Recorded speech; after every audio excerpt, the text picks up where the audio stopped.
What the heck? Why does trouble follow us? We traveled 6 hours to ride the Schwarzkopf Wildcat. It's one of those rare credits that's only open 10 days a year. It's here at the North Georgia State Fair. So we made it here.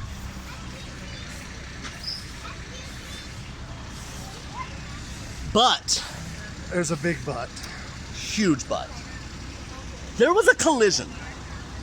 The first train came in, the second train came behind it, slammed into that one, and the third train came into and slammed into that one. Just like that. Just like that, actually. So we had an issue. Look, we're about to see another. Here we go. Some people got hurt. Just FYI. Yes, people did get injured. Don't look like anything too crazy. But yeah, they definitely got injured. Look, this is gonna slam. Here it goes. Boom!